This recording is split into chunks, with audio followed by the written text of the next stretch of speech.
Everybody. Today we are reading chapter 43 and 44 together.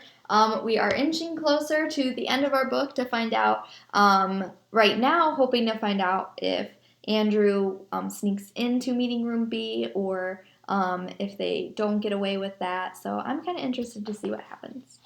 Chapter 43. Up bright and early the next morning, Kyle made his way across the rotunda reading room. It was 8:15. The Dewey Decimal doors would open in 1 hour and 45 minutes. The game would be over in less than 4 hours. Kyle was totally pumped. Sierra Russell, on the other hand, was sitting in a comfy chair reading a book. "Hey," said Kyle. "Hi," said Sierra, stifling a small yawn. "Did you stay up reading all night?" "No, I went upstairs around 2, but there was a new stack of books on the librarian's desk when I came down." "Oh, really? What'd you find?" "5 copies of this." She showed Kyle her book. It was The 11th Hour, a curious mystery. It's a rhyming picture book about Horace the elephant's 11th birthday party and the search to find out who ran off with all the food. There are hidden messages and cryptic codes all over the pages. Why is it called the 11th Hour? The birthday feast was supposed to take place at 11 a.m., but since somebody stole all the food, Kyle laughed. 11 a.m. What? The 11th hour. The last possible moment, Kyle nudged his head up at the Wonder Dome. How much do you want to bet that 11 o'clock on the dot, the clue we most need, will pop up in the 300 section? Sierra smiled. So this new book is a clue for our clue. My guess is exactly that. Did you eat breakfast? Not yet. Well, what are you waiting for? Said Miguel as he strode into the room. Today is a big day. We're going to need our energy for the final sprint. He is right, said Akimi, climbing down the spiral staircase. The doors open in less than 2 hours. Then we only have 2 more hours to figure everything out. But, said Kyle to his other teammates, Sierra just figured out when we'll need the biggest 300s clue. He gestured toward the picture book. At the last possible minute. What? Said Akimi. 11:59. Close. 11 o'clock.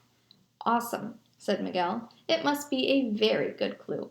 Kyle and his team went into the cafe, where they found Haley Daly seated at a table, eating half a grapefruit and staring blankly at the glass through the walls of the rotunda. Hey, Haley, said Kyle. How's it going? Not bad. You? Good. Win or lose, we're still having a blast.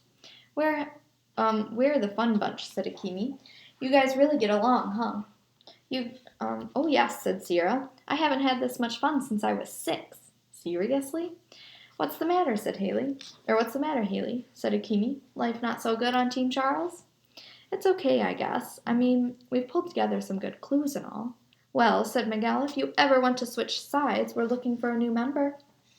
Can I do that? Just switch sides? Even though I know everything about Team Charles and all day yesterday? I think so, said Kyle. I mean, there's nothing in the rules about teams. Huh, said Haley. And Andrew's teamed up with you guys too? No, said Kyle. Haley nodded toward the wall of the windows behind Kyle. Then why'd he just swipe his card and go into your meeting room? Zipping across the slick marble floor, Kyle and his teammates, trailed by Haley, practically slid into Community Room B, where Andrew Peckelman stood with a notepad jotting down everything that was written on the whiteboard walls.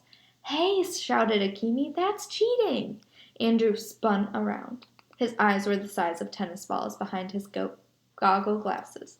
You guys left the door open? No, we did not, said Kyle extremely. No, we did not, said Kyle extremely calmly, especially considering how he wanted to throttle Peckelman. It locks automatically. I checked. And I double-checked before we went to bed, said Miguel. Kyle was surprised to hear it. You did?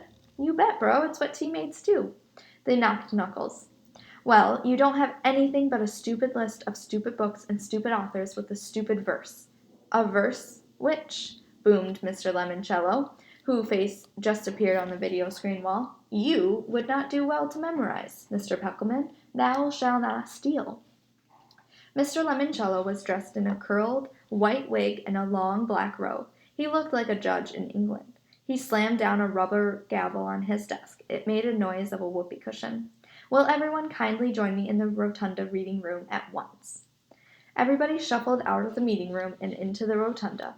They were shocked to see that Mr. Lemoncello himself was seated behind the librarian's desk. at the center of the circular room. There was no hologram, and this was the real deal. Charles, all smiles, made a grand entrance, slowly descending one of the spiral staircases.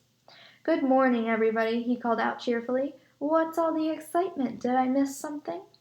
"Just your man Andrew trying to cheat," said Miguel. "What? Oh, good morning, Mr. Lemoncello. I didn't expect to find you here, inside the library.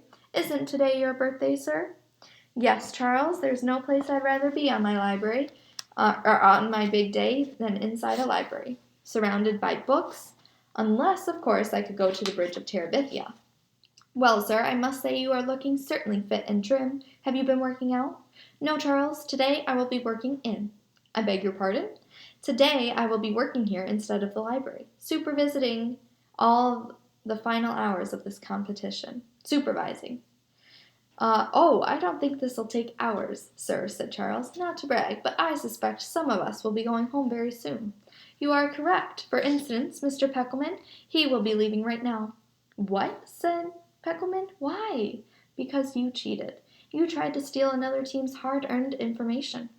Peckelman's eyes darted back and forth. "It wasn't my fault. It was Charles's idea. He whipped up his arm and wagged his finger. Charles told me to do it. He made me." "Mr. Peckelman, please approach the bench, which in this instance is actually a desk. Let me see the library card you used to gain access to Community Meeting Room B." Somewhat reluctantly, Andrew handed it over. "Is your name Sierra Russell?" "No, sir," Andrew said to his shoes. "He stole my card," said Sierra. She opened her latest book and pulled out the library bookmark. "Whose card do you have?" asked Charles. "Andrew Peckelman's." "Aha!" said Charles. "He pulled the old switcheroo, eh?" "Because you told me to," said Peckelman. "Really?" said Charles, sniggering. "How dare you make me such a scandalous accusation? Do you have any proof?" "I don't need any stupid proof. You bullied me into stealing Sierra's card." Mr. Lemoncello banged his gavel again. "And thus ends the story of Andrew and the terrible, horrible, no good, very bad day. Mrs. Bunny?" A hologram with the old lady Bunny from Goodnight Moon hopped onto the librarian's desk. "Good night, Andrew," said the bunny. "Your time with us is through." Clarence and Clement, the security guards, appeared and escorted Peckelman out of the building. "Sir," said Sierra, "would you like Andrew's library card for the discard pile?" "No, thank you. That card is temporarily property of Team Kyle." Haley Deely raised her hand. "Yes, Haley?" Kyle saw her shoot a withering glance at Charles. "How may I help you, dear?" said Mr. Lemoncello. "Well, sir, if it's okay with you, I'd like to switch sides. I want to join Kyle's team." All right. So on Monday, we are going to finish up our book, chapter 45, 46. We're almost done. We have about 10 more chapters left. So I expect that we will finish our book next week already. So I'm excited and eager to find out what happens next. I hope you are too.